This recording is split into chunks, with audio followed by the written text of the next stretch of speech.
शंकर पार्वती की गाड़ी के सामने खड़ा होना चाहता था। उसे बहुत कुछ कहना चाहता था, शायद रोकना भी चाहता था, लेकिन वह ऐसा कर नहीं सकता था। सामने गांव वाले थे, वैसे भी वो गाड़ी के पीछे खड़े होकर खुसफुसा रहे थे। अगर शंकर ऐसा करता तो ये बात पूरे गांव में फैल जाती। अगले 1 हफ्ते तक सिर्फ इसी बात पर चर्चा होती। सब कहते शंकर अपनी पसंद की लुगाई भी ले आया और उसका गुलाम भी बन गया। शंकर ने बस कुछ देर तक पलक बिना झपकाए पार्वती की तरफ देखा। गाड़ी का इंजन स्टार्ट हुआ तो फिर उसे लगा जैसे वो किसी सपने से बाहर आया हो। धीरे धीरे उसके सामने से ही गाड़ी निकल गई। स्वागत है आप सबका एक और पन्ना हिंदी ऑडियो स्टोरी चैनल पर। यहाँ हम आपको लिए चलेंगे ऐसे एक वक्त में जहाँ मोहब्बत मासूम थी और जहाँ खामोशी लफ्ज़ों से ज़्यादा बोला करती थी। तो देर न करते हुए आइए शुरू करते हैं आज की कहानी। रोज सुबह शंकर के घर में जैसे इस समय भागा दौड़ी मची हुई होती थी, आज भी बिल्कुल वैसे ही मची हुई थी। शंकर को आज जरा जल्दी दफ्तर जाना था, इसलिए उसकी बीवी पार्वती रसोई में उसके लिए रोटियां बना रही थी और उसकी माँ उसकी थाली में वो गरम गरम रोटियां परोस रही थी। पार्वती जल्दी कर रही थी क्योंकि उसे इसके बाद शंकर के लिए टिफिन भी बनाना था। जल्दी जल्दी में उसका हाथ लग गया और सामने रखा एक चाय का कप झन करके जमीन पर गिरा। अंदर से जैसे ही आवाज आई तो उसकी सास झल्ला कर बोली, लो, एक और कप तोड़ दिया महारानी ने। मुझे तो समझ में नहीं आता, जब भी ये रसोई में घुसती है तो बर्तन क्यों गिरते हैं, चीजें क्यों टूटती हैं। अरे कोई बताओ तो, इसकी उम्र की दूसरी लड़कियां भी तो रसोई में काम करती हैं, उनके साथ तो ऐसा नहीं होता। शंकर थोड़ा सा बिगड़ गया। उसने कहा, माँ क्या हो गया, अगर एक कप टूट गया है तो इसमें इतनी बड़ी बात क्या है। उसकी माँ उससे बोली, हाँ भाई, अपनी पसंद से शादी करके लाए हो, इसे तो मैं कुछ बोल भी नहीं सकती। अगर जरा सा कुछ बोल दूं तो या तो ये मेरी शिकायत करने लगेगी या फिर तुम मुझसे नाराज हो जाओगे। मेरी तो किस्मत ही खराब है। आज अगर तुम्हारे बापूजी जिंदा होते तो क्या मुझे ये सब कुछ देखना पड़ता। ये बोलकर शंकर के कुछ कहने से पहले ही उसकी माँ वहां से चली गई। जैसे ही पार्वती की सास अंदर चली गई, पार्वती वैसे ही थाली में तो और गरम गरम रोटियां परोस कर लेकर बाहर आ गई। उसे देखकर शंकर को बहुत बुरा लगा। वो कुछ कह तो नहीं रही थी, लेकिन उसका चेहरा उतरा हुआ था। उसका मन अच्छा करने के लिए चंदन खुद ही बोल पड़ा, माँ की बात का बुरा मत मानना, उन्हें गुस्सा जरा जल्दी आ जाता है और वैसे भी अगर चीजें टूटती हैं तो उन्हें बहुत बुरा लगता है। इस घर की हर एक ईंट से, हर एक चीज से उन्हें बहुत लगाव है। पार्वती ने उसकी तरफ देखा। उसकी आंखें खामोश थी, न वहाँ शिकायत था न दर्द। उसने उसकी तरफ देखकर कहा, थोड़ा रुक जाओ, तुम्हारा टिफिन बन जाएगा। मैं तुम्हारा टिफिन तुम्हारे बैग में रख दूंगी। वैसे भी इन सब बातों में मत पड़ो, ये घरेलू बातें हैं, तुम्हें काम पे जाने में देर हो जाएगी। पार्वती जो कह रही थी वो समझदारी की बातें थी, लेकिन ये बातें सुनकर पता नहीं शंकर को बड़ा अजीब लग रहा था। उसे ऐसा लग रहा था जैसे बहुत दिनों पहले ही पार्वती हार चुकी है। अब उसे शंकर से शिकायत करने का भी मन नहीं करता। अप्रैल का महीना था, बहुत गर्मी थी। मानो ऐसा लग रहा था जैसे आग ने सब कुछ झुलस रहा हो।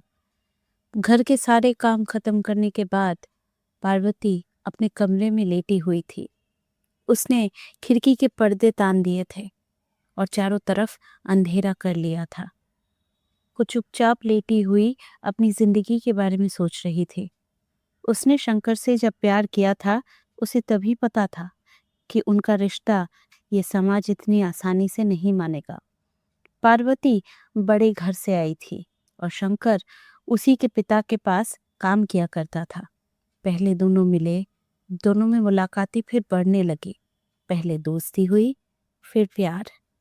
जब पार्वती ने शंकर के बारे में अपने पिता को बताया तो उन्होंने साफ मना कर दिया, ये कहकर कि अरे, जो लड़का मेरे पास काम करता है तो उससे शादी करना चाहती है, समाज में मेरी कोई इज्जत रखेगी भी या नहीं।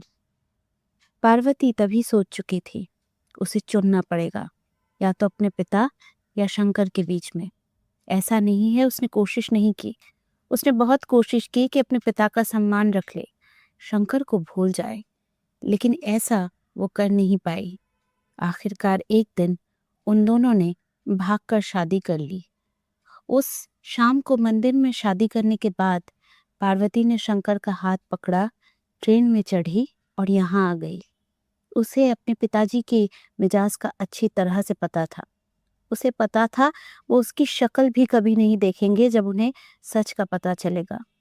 पार्वती ये उनके कहने से पहले ही समझ गई थी कि वो उनके लिए मर चुकी है। जब वो इस घर में आई तो उसने सोचा था कि यहाँ वो एक नई दुनिया बसाएगी, अपनी सास को ही अपनी माँ मानेगी, लेकिन ऐसा हुआ नहीं। उसकी सास उसे उठते बैठते ताना देती।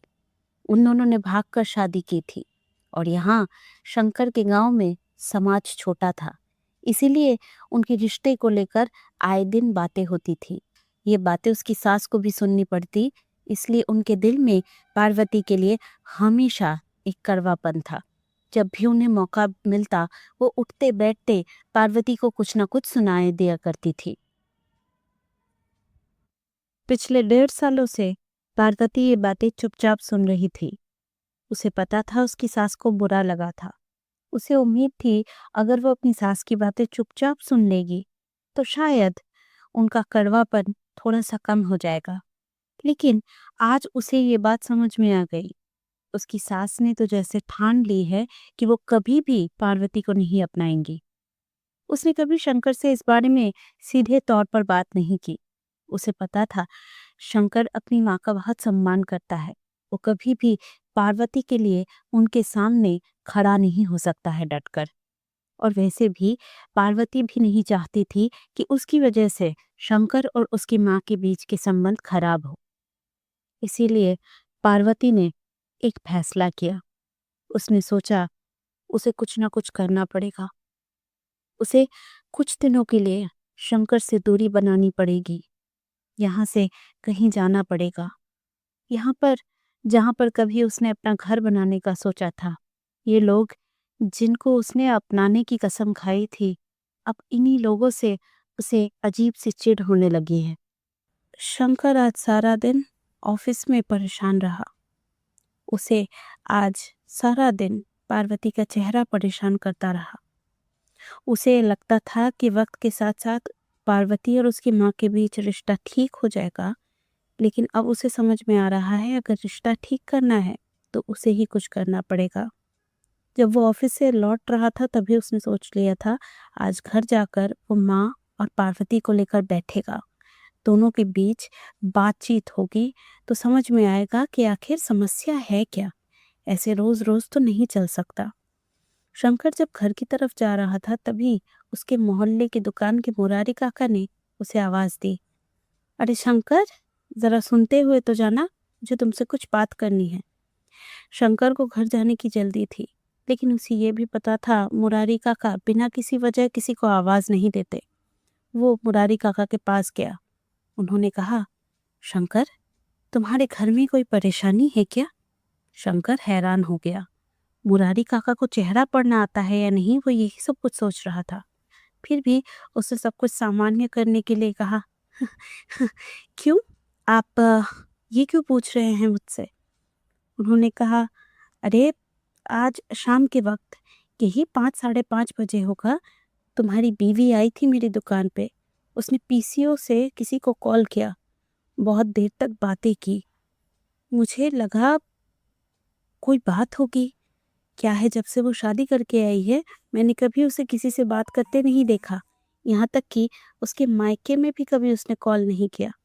शंकर को पता था मुरारी काका जो कह रहे हैं वो बिल्कुल सच है, क्योंकि पार्वती अपने मायके में कभी किसी से बात नहीं करती। किससे बात करेगी? वहां तो कोई भी उससे रिश्ता नहीं रखना चाहता।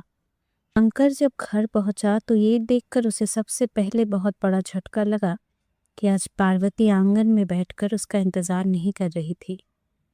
चाहे उसके और पार्वती के बीच झगड़ा हो, कोई बहुत बड़ा मनमुटाव हो, लेकिन पार्वती हमेशा उसका आंगन में बैठकर इंतजार किया करती थी। शंकर जब रोज दफ्तर से घर लौटता तो वो रास्ते में यही सोचकर खुश होता कि कोई उसकी माँ के बाद घर में उसका इंतजार कर रहा है। शंकर हाथ मुंह धोकर सीधे अपने कमरे में पहुंचा। कमरे में पहुंचते ही उसने देखा कि पार्वती खिड़की के पास चुपचाप खड़ी हुई है। शंकर को बड़ा अजीब लगा। इसका मतलब ये है कि पार्वती ने उसे गली से घर में आते हुए देखा था, फिर भी ना वो उससे मिलने आई, ना उसके सामने एक पानी का ग्लास लाकर रखा। शंकर के कदमों की आहट सुनने के बाद भी पार्वती खिड़की से दूर नहीं गई। वो जहां पर खड़ी थी वहीं पर खड़ी रही। वहीं खड़े रहकर उसने धीमे स्वर में कहा, सुनो, मैंने आज दोपहर को मीना दीदी से बात की है। मैंने सोचा है कुछ दिनों में उनके वहां रामपुर हो आऊंगी। मीना दीदी। शंकर ने ये नाम बहुत दिनों बाद सुना था। जब वो और पार्वती घर से भागे थे तो इसी मीना दीदी के पास गए थे। पार्वती के इस फैसले से शंकर बहुत दुखी था, इसलिए भी कि पार्वती उससे दूर जा रही है, और इसलिए भी कि जिंदगी में पहली बार पार्वती ने उससे बिना पूछे कोई फैसला लिया था। फिर भी अपनी होठों पर मुस्कुराहट लाकर वो बोला, ये तो अच्छी बात है। शादी के बाद तुम कहीं गई नहीं।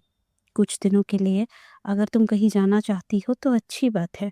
मैं एक काम करूँगा, मैं तुम्हें कल खुद स्टेशन छोड़ आऊँगा। पार्वती, जो अब तक खिड़की से बाहर की गली की तरफ देख रही थी, अब उसने उसकी तरफ मुड़कर देखा और कहा, इसकी ज़रूरत नहीं है।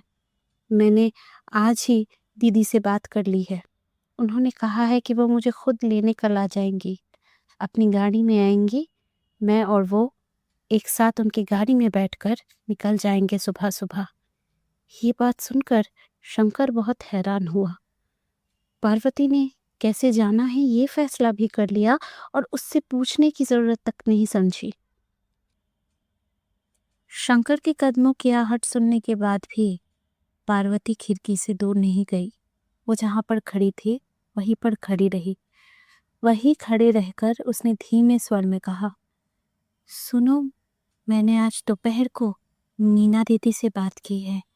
मैंने सोचा है कुछ दिनों में उनके वहां रामपुर हो आऊंगी। मीना दीदी। शंकर ने ये नाम बहुत दिनों बाद सुना था। जब वो और पार्वती घर से भागे थे तो इसी मीना दीदी के पास गए थे। आज सारा दिन शंकर को पार्वती के लिए बुरा लगता रहा है। उसे यही लगता रहा कि बेचारी पार्वती उससे शादी करके उसके घर आई है। उसकी खुशी के खातिर वो कुछ नहीं कहती, चुपचाप सब कुछ सहती रहती है। लेकिन पार्वती के मुंह से ये बात सुनकर उसे काफी गुस्सा आया। उसने कहा, ठीक है फिर, जब सारे फैसले तुम कर ही चुकी हो तो मुझे बताने की क्या जरूरत है। एक काम करो, कल सुबह उठकर तुम खुद ही चली जाना। मैं तुम्हें छोड़ने के लिए दरवाजे तक भी नहीं आऊंगा। शंकर ने सोचा था कि पार्वती उसकी ये बात सुनकर गुस्सा होगी, उससे कहेगी कि भला ये कोई बात है, मैं कुछ दिनों के लिए जा रही हूँ और तुम मुझे छोड़ने नहीं आओगे। मैंने तो सोचा था कि मैं जा रही हूँ सुनकर तुम मुझे रोक लोगे, लेकिन ऐसा कुछ नहीं हुआ। यूं तो सारा दिन घर के सारे काम करने की आदत पार्वती को बहुत पहले ही लग चुकी थी, लेकिन आज न जाने क्यों उसे बहुत थकान हो रही थी। उसने शंकर से ना ही झगड़ा किया और ना ही कोई शिकायत की। बस सीधा गई और पलंग पर लेट गई और फिर उसने कहा, माँ जी मंदिर गई है कथा सुनने। मेरा मन नहीं है खाना खाने का। अगर तुम्हारा मन हो तो बाहर किसी होटल से खाना खा लेना। आज मुझसे रोटियां बनाई नहीं जाएंगी। शंकर बस पार्वती को देखकर हैरान रह गया। उसे समझ में नहीं आ रहा था वो क्या करे। पार्वती बिस्तर पे जाकर चुपचाप सो गई और शंकर कुछ देर पहले खामोशी से अंधेरे में खड़ा रहा और फिर वो भी कमरे से बाहर चला गया। अगली सुबह मीना दीदी गाड़ी ड्राइव करते हुए जब पार्वती की चौखट पर पहुंची तो उन्हें देखकर शंकर हैरान रह गया। उनकी गाड़ी के पीछे गांव के कम से कम 10-15 लोग तो आए होंगे। एक तो इस गांव में जल्दी से मोटर देखने को नहीं मिलती, और वो भी एक लड़की चला रही हो, ऐसा तो देखने को बिल्कुल नहीं मिलता।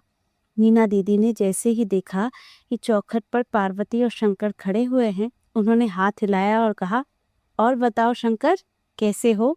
शंकर मुस्कुराया और उन्होंने कहा, तुम भी साथ चल लेते। मैंने तो उसको कितनी बार कहा कि उसको भी कहे दफ्तर से छुट्टी ले ले और हमारे साथ चले, लेकिन ये पगली बोली कि तुम अपने काम के साथ बहुत व्यस्त रहते हो, तुम्हारे लिए छुट्टी लेना मुश्किल हो जाएगा। शंकर ने ये बात सुनी और जरा टेढ़ी नजरों से पार्वती की तरफ देखा। पार्वती ने उसकी तरफ देखा ही नहीं।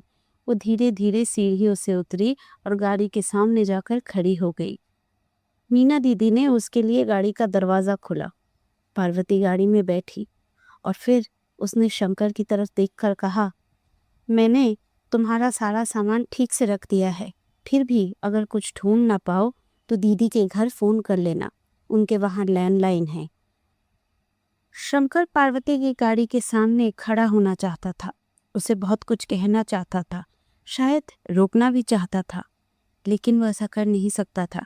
सामने गांव वाले थे, वैसे भी वो गाड़ी के पीछे खड़े होकर खुसफुसा रहे थे। अगर शंकर ऐसा करता तो ये बात पूरे गांव में फैल जाती। अगले 1 हफ्ते तक सिर्फ इसी बात पर चर्चा होती। सब कहते, शंकर अपनी पसंद की लुगाई भी ले आया और उसका गुलाम भी बन गया। शंकर ने बस कुछ देर तक पलक बिना झपकाए पार्वती की तरफ देखा। गाड़ी का इंजन स्टार्ट हुआ तो फिर उसे लगा जैसे वो किसी सपने से बाहर आया हो। धीरे धीरे उसके सामने से ही गाड़ी निकल गई। अब शंकर सीढ़ियों से उतरा और सामने की तरफ देखता रहा, और तब तक देखता रहा जब तक गाड़ी उसकी नजरों से दूर नहीं चली गई। शंकर न जाने कब तक वहां पर खड़ा था। उसे होश तब आया जब उसकी माँ की आवाज उसे सुनाई दी। वो बड़ी झल्ला कर बोली, अरे कब तक खड़ा रहेगा यहाँ पे? तेरी बीवी का शौक कब तक मनाता रहेगा? बताओ, ये भी कोई बात हुई? कल रात को तुझे बताया, आज सुबह मेरे पास आई, मेरे पैर छुए और कहा, माँ जी मैं अपनी बहन से मिलने जा रही हूँ। अरे सास से पूछने का रिवाज खत्म हो गया है क्या? अगर दूसरा कोई दिन होता तो शायद इस बात को लेकर शंकर कुछ कहता, लेकिन बस इस बार उसने अपनी माँ की तरफ उदास नजरों से देखा और बिना कुछ कहे अंदर चला गया। आगे इस कहानी में क्या हुआ ये जानने के लिए आपको लौट कर आना होगा 12 मार्च 2026, यानी अगले हफ्ते के शुक्रवार को। मुलाकात होगी आपसे अगले हफ्ते। तब तक खुश रहिए और कहानियाँ सुनते रहिए।